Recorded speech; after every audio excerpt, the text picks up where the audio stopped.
Hi everyone, I'm Swathi from Indiahikes, and you've tuned into the Deep Dive series where we dig into tiny details and stories about treks which you will otherwise never get to hear, not even on the Indiahikes website. So today we're discussing probably our most unique trek, the Chhattisgarh Jungle trek.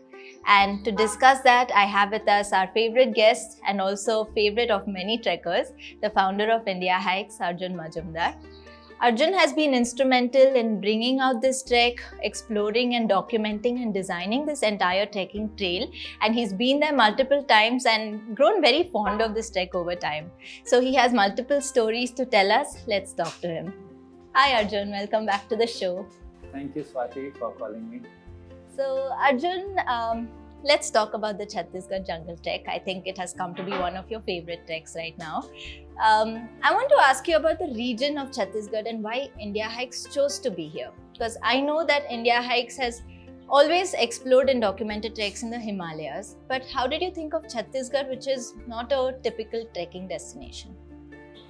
Our trekkers may not know, but it's not about Chhattisgarh. This entire region from Madhya Pradesh to Chhattisgarh to Odisha is actually a very forested area. It's the central Indian forest that we're talking about. And not many know this, but the maximum wildlife sanctuary and the national parks of our country is in these regions of our country. Okay. So this place has always been teeming with a very deep, dense forest, lot of wildlife. As you know, most of the tiger reserves in our country they fall under these belts. So it's always been there. So naturally walking in this forest would be very attractive, and these are hotspot of trekking zones. The only reason as India we have not been exploring these places is because of the fear of Naxalism. That this is also known for Naxalite movements, and which is always very scary for any trekkers, including us. And that's the reason why we didn't approach. So what changed after that? So in around 2018 or so, the tourism board of Chhattisgarh approached us, saying that why don't you come there and explore a trek, because the region needs trekking and exploration. We have wonderful trails over here. And I expressed my my misgivings about trekking in that region, sharing what I knew about Naxalism over there. And they reassured me. They told me that look, that Naxalism, what I knew of was of a period many years past. And Naxalism has reduced considerably, and now they're isolated in small pockets which have been cordoned off by security forces and even other civilizations which have been cordoned off. So they're in a very small pockets which are known pockets. And these don't come anywhere close to the trekking zones they were thinking of. I mean, it's many 100 kilometers apart. Yeah. So then when they gave that reassurances, we got that confidence and we said, yes, then we don't mind coming there and seeing what we can discover. Okay. So today now the trek is what it is in the heart of the Guru Ghasidas National Park. I want to ask you, what was your first experience over there? Like once the DFO invited you, you went there, you saw these forests. So what struck you at that time? So when the DFO invited us, he was very keen, of course, to have trekking happening in the national park. But he didn't have much idea about how trekking was and had to be designed. He kept showing us, come and see this region, it's very nice, it's next to the valley. He would take us deep down inside his, the special vehicles which can go only deep inside the forest. And we would go deep inside the forest and he would say, see, you get a good view from here. And then he would take us to another spot and he would say, see, this is wonderful over here. But how do you connect all this? That's the whole point. How do you connect this whole trek? And that was the biggest challenge for me actually. And then after some time, he just left us on our own with his rangers and said, you just use my facilities and see what you can do. So the whole day we went around, trying to figure out how we can, put a trek together. And we would go to one place and another. But a national park is very big. It's more than 350 square kilometers of national park, and it's very difficult to stitch something together. And I remember it was very late in the evening. It was almost dusk, and we were coming to the end of what we could and I was really very confused about how to stitch a trek together here. when we came to a village on the outskirts of the forest, outside the buffer zone. It was Ramgarh, and then I requested the rangers if they could take me a little further from Ramgarh and again back to the buffer zone and see what we could discover. That was on the outer fringes of the forest. And they took us there, and then the road suddenly went over a bridge. And the moment the road went over a bridge and I looked out of the window, I saw a beautiful river flowing there, and I immediately had the vehicle stop there, and I got out of the vehicle to see an amazing sight. This river was absolutely crystal clear. I have seen crystal clear rivers only in the Himalayas. Here was a crystal clear river, not much of depth, hardly calf length or ankle length depth, flowing wide. It is not like it was a tiny stream, it was a wide river, and there were sandy beaches alongside the river. And I was thinking how wonderful it would be to camp in a place like this in the middle of the forest. No one has experienced this before. And that's where the first inkling of how to design the trek came to my mind. And after this visit, I opened that map, that forest department map, not the topo map we have, the forest department which has every small section marked out in the middle of the road. And I started plotting that, here is a place where we can go, and this is where the river leads to, this is the forest here, these are the Salf forest regions, and kind of a rough this thing. I took a photograph of all these things, and then I came back to Bangalore. And after coming back to Bangalore, I kind of started stitching it together from this region to block 99, block 300, and we have these blocks, and putting it together where we can think of exploring a trail. We had not explored anything yet. And then we went again to the Guru Ghasidas National Park. That's when I did not go, but Sandhya and Lakshmi went from Indiahikes to put the trek together and stitch the trek together. So it's actually wrong to say that I have designed or explored or documented the trek. No, I have not. I've only given the initial clues of where we can trek. It's actually Sandhya and Lakshmi who have explored this trek from Indiahikes, and they need to get the credit for this. Is when they went there back to the Guru Ghasidas National Park, used all the forest rangers, used all the resources to put a trek together, and using the river, using the sandy beaches, using the hills and forests and the lakes which are there over on that trek to design a 4-day itinerary. Okay. And then they came back, and then we kind of opened up that trek immediately the very next year. Okay. And the moment trekkers started doing the trek, we could see there was a very big difference in the way they looked at the Guru Ghasidas National Park and the way they looked at the Rajmirgarh trek. Even though both were running together, we could see there was a difference, and people were loving the Guru Ghasidas National Park, even though that was an exotic trek. I'm loving listening to this story because it gives so much insight into what actually goes into arriving at a final trek route, and it may even change in future, who knows. But I hope you're all listening to how much homework goes into actually opening a trek in our country. It happens over years. So thank you for sharing that story with us. But one thing has remained consistent, Arjun, that right from the time you first went there until now, we have stuck with the name Chhattisgarh Jungle Trek. What prompted this name? Chhattisgarh Jungle Trek, there cannot be any other name for it. And the reason why it is that we are in the central Indian forests. This is what India is known for. Across the world, from Rudyard Kipling, when he wrote the Jungle Book, he was talking about the central Indian forests. Central Indian forest is not like the forest in the south of India or the Western Ghats or in the Himalayas. It is a unique forest. These are deciduous forests. These are different kind of trees. In fact, within the trek, when you go on the trek, you may stand in one spot, and if you draw a 100 meters perimeter around you, you will find 13 or 14 varieties of trees just there. Wow. That is the kind of forest we are talking about. This is the forest where Mowgli was going about. Don't go by what you see in the movies. In the movies, it is totally distorted. In the movies, it almost shows like an evergreen forest. No. The central Indian forests are deciduous forests over here. The trees fall in lovely colors. You get the autumn colors, and it springs to life. It springs to life in the monsoon, it springs to life in the autumn, it springs to life in winter, with all different hues and colors. Trekkers have not experienced this. You get exotic flora over here. You get the sal trees, you get the tendu trees, you get the bhevda trees, you get the beech trees. You cannot imagine the amount of variety of trees that you will see in that one this thing, but they're not overpowering. None of these are overpowering. When you enter this forest, you can see right through the forest for about a kilometer. So you don't feel claustrophobic inside the forest. You enjoy the forest to such an extent that you can see through the forest, yet you are in the variety, yet you are in the foliage, and you can see the topography changing underneath you, alongside you, and next to you. You don't see that even on Himalayan Trees. Wow. True, I've never experienced something like that despite being in so many forests.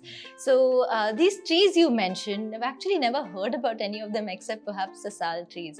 So are they very unique to that region alone? These are indigenous Indian trees. These are from the central Indian forests. You will not get these trees anywhere else. I mean, unless it is extended by the corridors of these forests. So yeah, these are what a country is. This is the wood that we use. These are the things that we use for making a furniture and which the central Indian artifacts, wooden sculptures.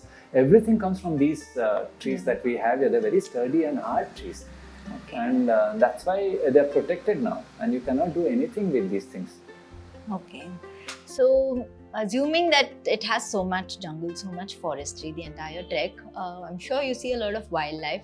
And in fact, I've seen many pictures of pug marks. I think trekkers spot it all the time. So has Indiahikes ever encountered wildlife, and what kind of wildlife can we expect on this trek?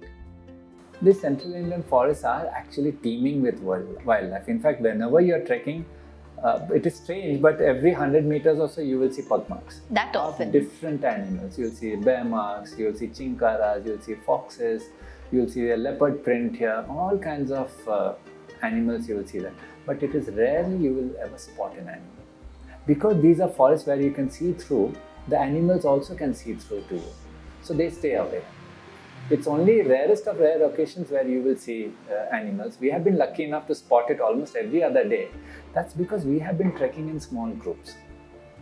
But otherwise, you will not see animals. And if trekkers are coming there that I'm going to be spotting animals and animals are going to come close to me, that's not going to happen, and we don't want that. That creates that animal-human conflict. If animals come too close to you and you come too close, it disturbs their habitat. We don't want that. Arjun, you've taken us through the forests, the jungles, the wildlife. I want to ask you about the actual trekking part. And camping is a very big experience when we're trekking. I know that in the Himalayas, we're camping either in the forests, in clearings, in grasslands, in alpine sections. What about here? What is the camping experience like? And does it match up to that Himalayan camping experience? Yes, it does. It's very different and very exotic, because the very first camp that we have here, even a base camp is in the middle of the forest. Wow. So you actually go there and you land up in the middle of the core area of the forest and you are camping there. But leave aside that, the first camp we have it is in a tribal village in the middle of the forest.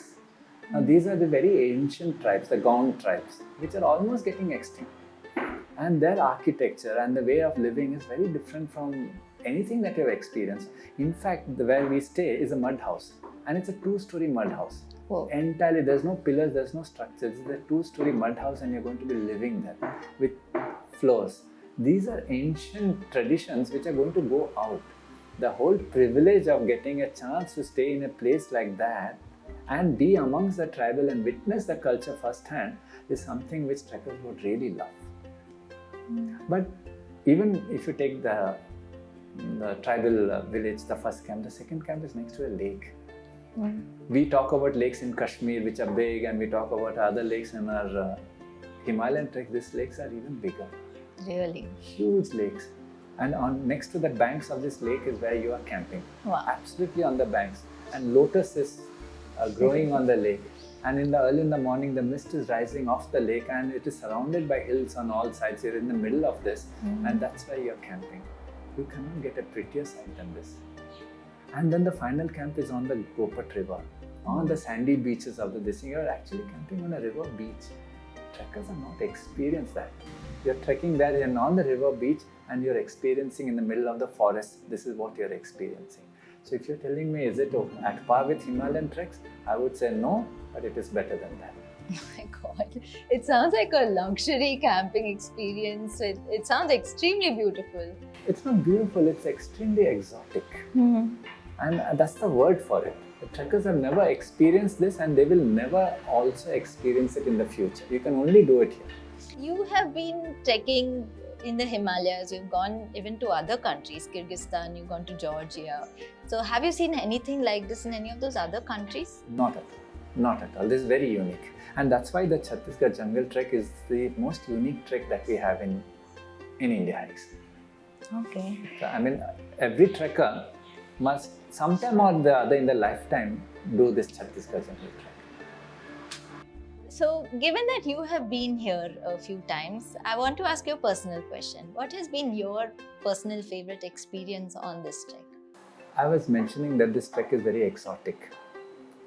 And I don't know whether I mentioned this to you earlier or no, but on this trek you get two prehistoric caves that we go by. It comes on the trekking trail. And these are prehistoric caves. And it's right on the trail. One is the Cherumada caves and one is the Neumada caves. When I say prehistoric, do you know you actually get to see ancient cave paintings inside the caves, which dates back to easily 10 to 15,000 years, which even the Archaeological Survey of India don't know that such a site exists. And there it is right in front of the trekkers, prehistoric cave paintings. My goodness. And you're going to be there. Such is the exoticness of this trek. And these caves are wonderful. These are big, wide caves where you can tunnel through and you can come in from one side and get out on the other. And it's that kind of a cave. And you have these paintings all along the walls of the cave. And this cave depicts a life of celebration, of ceremony, of priests, of men and women, of domesticated animals. We're talking about 10-15,000 years ago. It's history right in front of our eyes. And as trekkers, you get to witness that. And that's just one part of the trek I'm talking about. Then we have this dry river beds snaking through the trail every now and then with a canopy of trees over it, and you're going on it and you wonder, am I actually in what kind of a planet? Because you have not seen geography or topography like this. So these are the sections which I really love, and it's in the forest where you are seeing through the forest, the Sal forest, the Tendu forest, and all this kind of a thing. And then you have this lake. I really like that lake experience because you're getting down to the lake and you're camping by that lake. And obviously, I think it's my favorite, one of my favorites, and every trekker's favorite is the Gopat River. Camping on the sandy beaches of the Gopat River and getting to walk on the Gopat River. Look, in many treks now you cross rivers. On this trek, you're not crossing the river, you're walking on the river from almost near the source to a big deal until we finish the day's trek. So the entire day's trek is on the river. You're walking on the crystal clear waters of the Gopat River and you're doing it with sandy beaches on either side, snaking through the forest. Trekkers and myself, we have never experienced this in our lives. What you're saying is almost too good to be true, because you're telling me about these incredible jungles, you're talking to me about chances to spot wildlife, you're talking to me about prehistoric caves, you're talking to me about a lakeside camp and a river walk all day. I think in a 4-day span, it's going to spoil trekkers too much if you ask me. But that's what it is. So I want to ask you a little bit about the trek itself. I've seen a lot of pictures of the trek. I've not yet been there, but I've seen lots of flat walks on the trek through the forests, on the river. So is the trek actually like that? Is it mostly a flat walk on all 4 days? That's not true, Swathi. It's not a flat walk. Because we are in the central Indian forest, we are in the hills also. So there's hills, there are plateaus, so the most part of the treks is undulating. So you're going up and you're coming down, you're going up and coming down. There are climbs to do, there are descents to do. And I don't think there are too many sections which are actually flat. Some very small sections are there which are flat. The Gopat River obviously is flat, but otherwise it isn't. But having said that, it is not like a Himalayan trek where you're climbing 1,000 feet, 2,000 feet, this thing. It's not an exhaust, it will not exhaust you. There will be climbs, there will be descent, but it will not exhaust you. And that's how the whole trek is going to be. So Indiahikes organized a trek for seniors only on this particular trek. So it's something that you would recommend to seniors, to children, to everybody? Yes, almost anyone can do it. You obviously have to prepare for any trek that we prepare. You can also do this trek. But most importantly is that any age group can do it and it's comfortable for them to do it. Also, what is the weather like? Because it seems to be a very different kind of a trek. What is the weather that one can expect while trekking here? This is where the whole problem of the trek is. Central India is also very hot. And whole world knows about it. So this trek has a very small window to do this trek. It's only in the winters when you can do, and in the early winters and peak winter is when you can do this trek. Any other time outside this, you're going to get fried inside this forest. So the best time to do it is from mid-October until late February. Okay. And even within this period, there are two different seasons which happens while we are trekking and doing this trek. Mid-October to early December is season 1, the early winter we would call it. The foliage, the colors are different. And then from December onwards till until February, the colors and foliages are different. So you get to see two different. I'm not going to say which is better or which is worse. I think we love both of them. But you're going to see two different seasons panning out right under your eyes. Okay. And is it going to be very cold, cool? What to expect, especially in the evenings? It's not going to be very cold. It's going to be very cool. But having said that, late evenings and night can be cold because we are in the north of our country and you're in the middle of the forest. You're exposed to the open. So you need 2 or 3 layers minimum to sustain you on the trek over there. 3 layers are not required. 2 layers of warm clothing will suffice. I'll ask you one final question. So we have lots of trekkers either planning to go to Chhattisgarh or already planned, they have it coming up. So do you have any message for them or any advice? Yes, I do have a message for them. Chhattisgarh is unique. Chhattisgarh Jungle Trek is even more so. And I think if you have not experienced these aspects of trekking, I think your trekking journey is incomplete. So not those who are going to do this trek, but those who have not done this trek, it's my biggest wish that they experience what true trekking in the central Indian forest can be. Because they will never experience this before or even afterwards in their lives. It's a once in a lifetime moment. What a lovely way to bring an end to this deep dive. Thank you so much for joining us, Arjun. Thank you, Swathi. So that was Arjun Majumdar, the founder of Indiahikes, talking to us about the Chhattisgarh Jungle Trek. In fact, just before we started recording this video, he was telling me that, Swathi, you must make a plan to go here at the end of the year because it's not an experience that you'll get anywhere else. And I think that's the same message that I want to leave everybody with. This is the most unique trek and I think the most exotic trek that Indiahikes has opened. So make use of this opportunity. Nobody gets permissions to go into these forests and we do. So I hope you use that opportunity. If you have any questions, drop in a comment below and we'll get back to you. You can also take a look at all the information about this trek on our website. You'll find the link in the description. If you'd like to directly talk to me, write to me on tws@indiahikes.com. We'll be back with a lot more videos about Chhattisgarh, about all our other treks as well. So make sure you hit subscribe and the bell icon next to it so that you're notified of our next videos. Thank you for joining us today. I'm Swathi from Indiahikes and you're watching Trek with Swathi.